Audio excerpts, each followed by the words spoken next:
Albert was boiling water for his Friday evening macaroni and cheese dinner when he looked down and saw that his feet hovered 4 inches above the kitchen floor.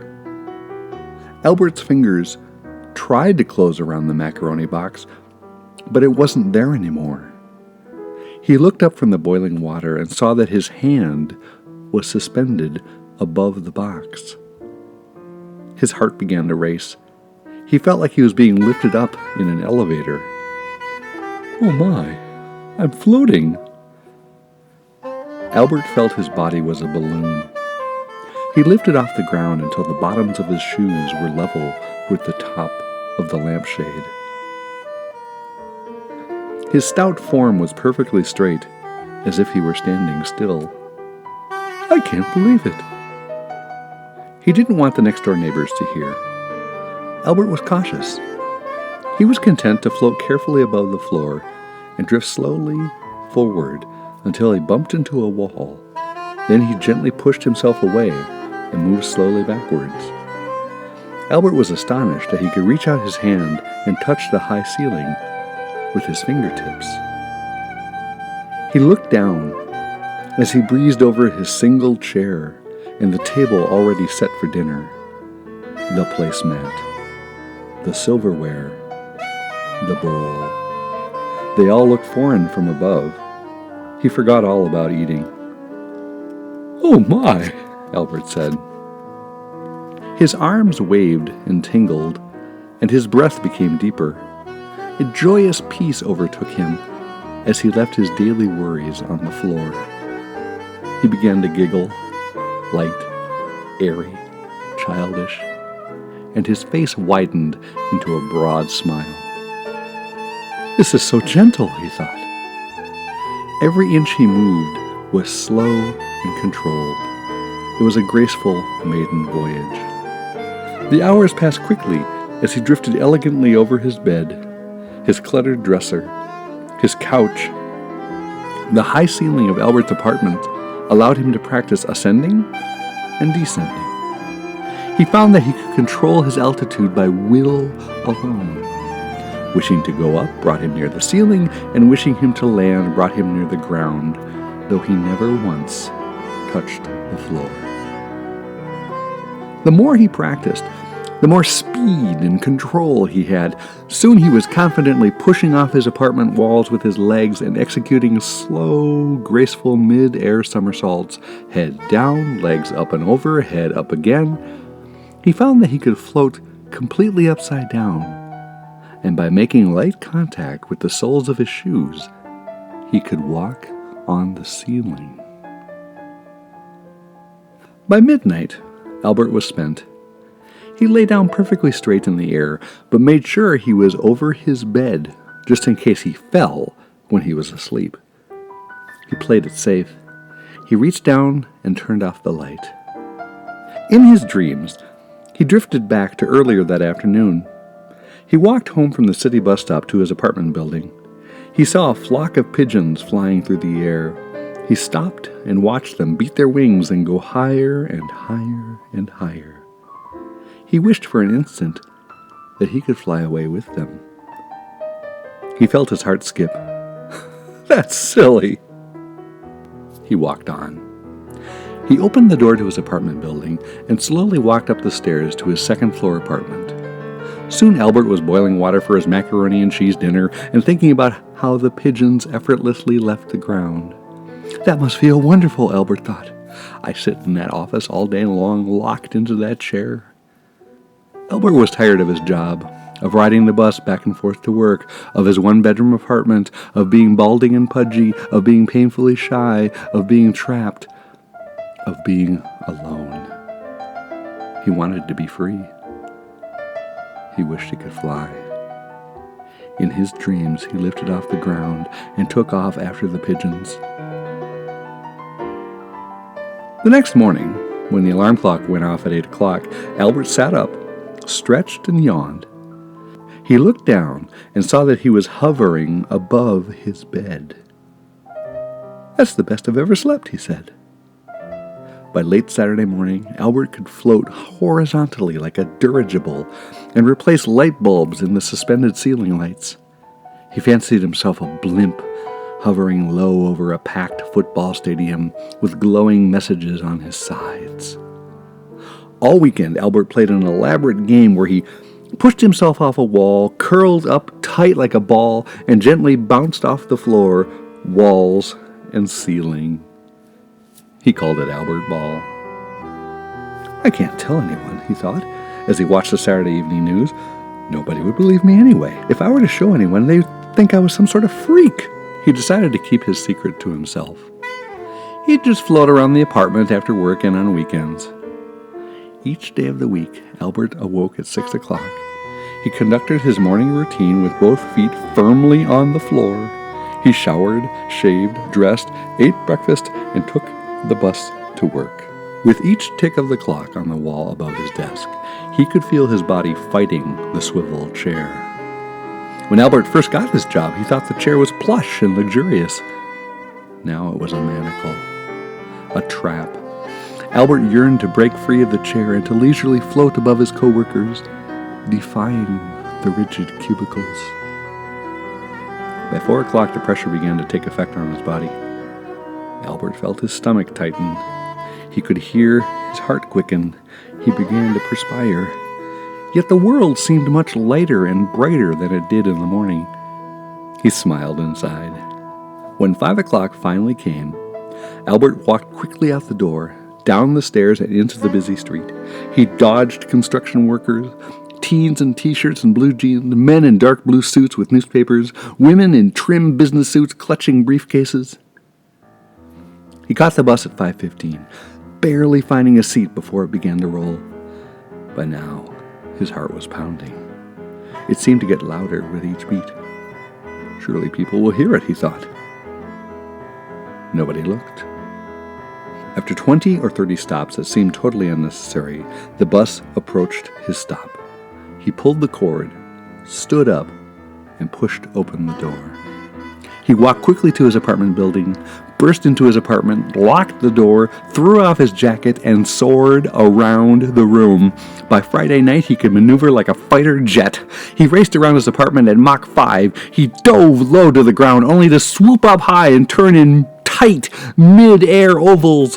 1, 2, 3. He did nosedives, mid-air cartwheels, and the loop-de-loop, 4 full floor-to-ceiling circles. This is living, Albert thought. He laughed so hard that his stomach began to spasm. His face hurt. Finally, Albert lay still, floating slightly above the floor, deliriously exhausted.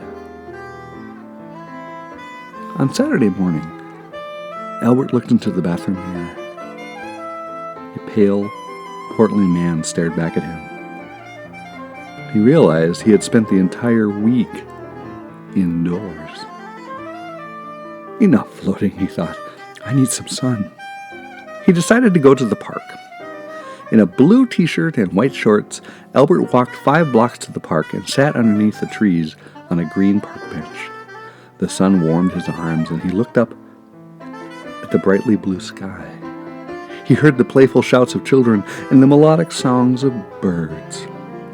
Birds. To float through the park, he thought. That would be fantastic. He sighed, and he felt himself become lighter. He gripped the bench. No, what am I thinking? I can't do that. He got up and walked hurriedly across the green fields to the lake.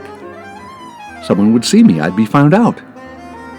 He walked around the lake 3 times and watched the ducks and geese take off from their water runway. He felt ill. He felt like he was being torn apart inside. His body tugged at his mind. What could it hurt? His body said. I'll stay in the trees. Nobody will see me. Forget it, his mind said. The bickering went on in his head as Albert circled the lake another time and another. By the bandshell, he bought a popsicle from the man in the red, white, and blue ice cream truck. As he reached the wooden stick of the popsicle, he knew what he had to do.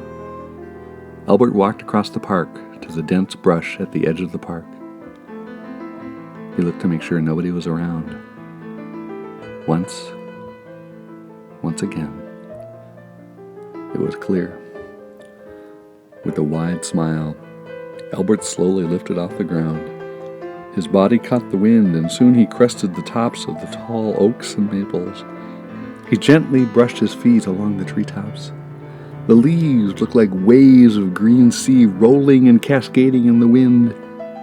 For a long while he skipped across the foliage as he made the leaps and turns of a dancer in a graceful ballet.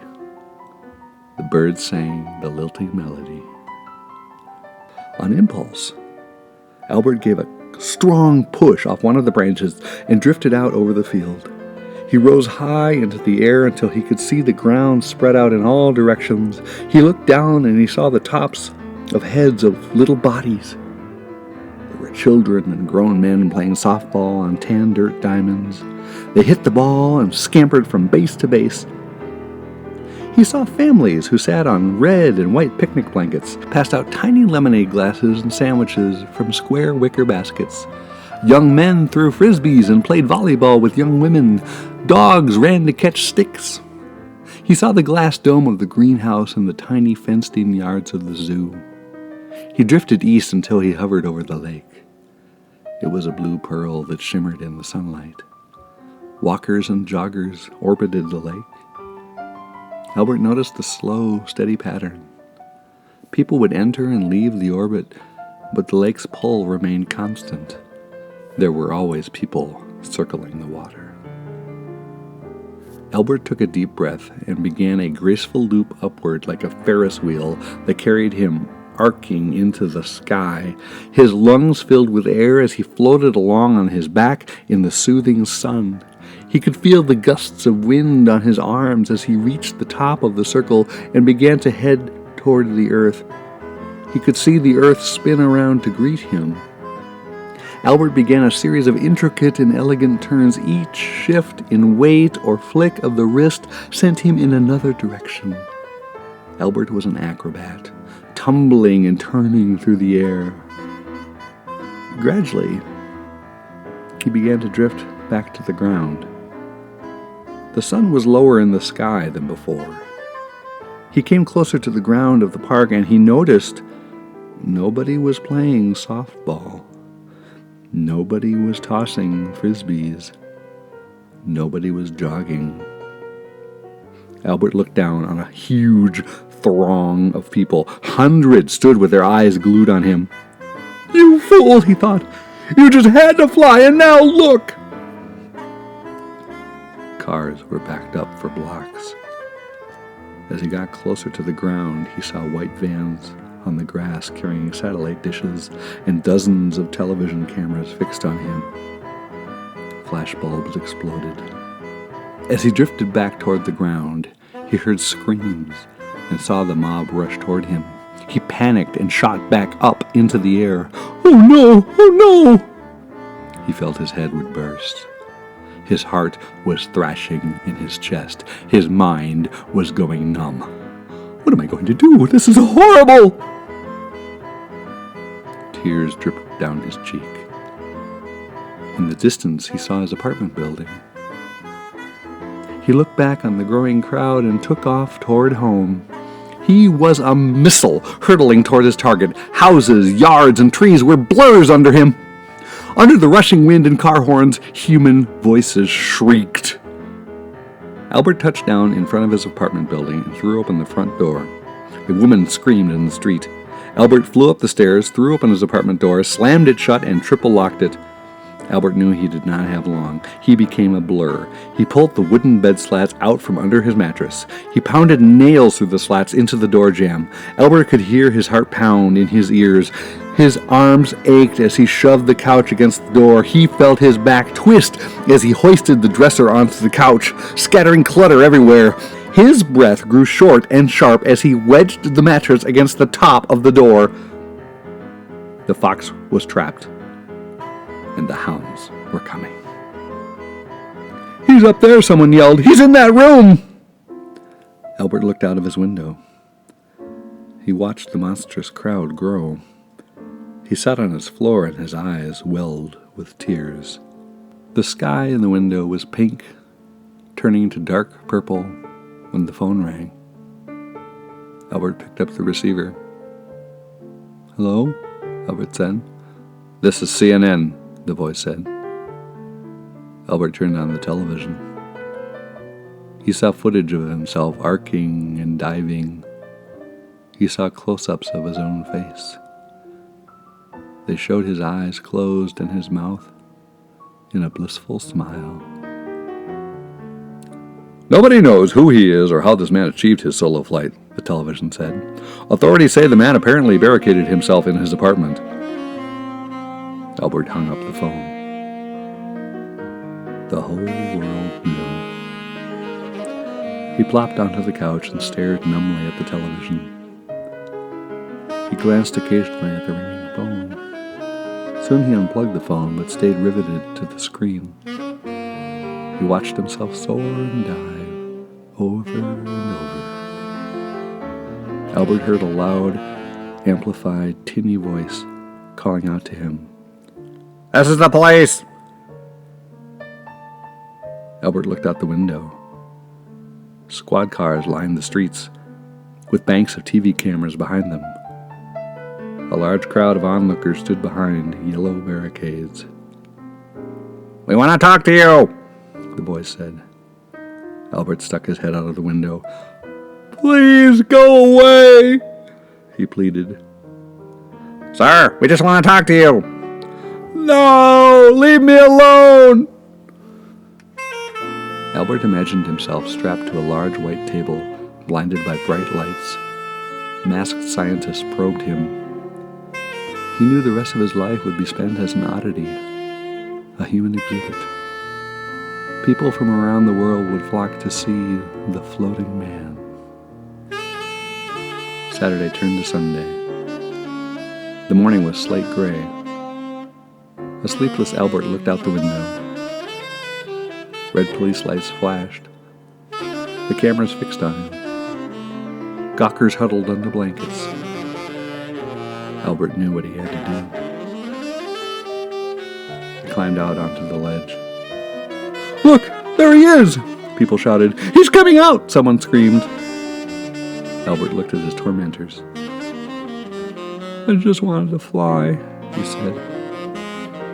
He leaped from the ledge. He drifted out over the crowd and hovered over them. "He's really flying!" people screamed. Albert's tears hit the hood of the squad car. Slowly, he began to rise. He looked down and saw the trees. He saw the buildings. He saw the highways become more and more distant. Up and up he fell. Birds passed far beneath his feet. He crested the white jump of clouds. He felt the warmth of the sun tingle his arms. He began to smile. His smile lit up the sky around him. Albert wondered if he would miss the earth.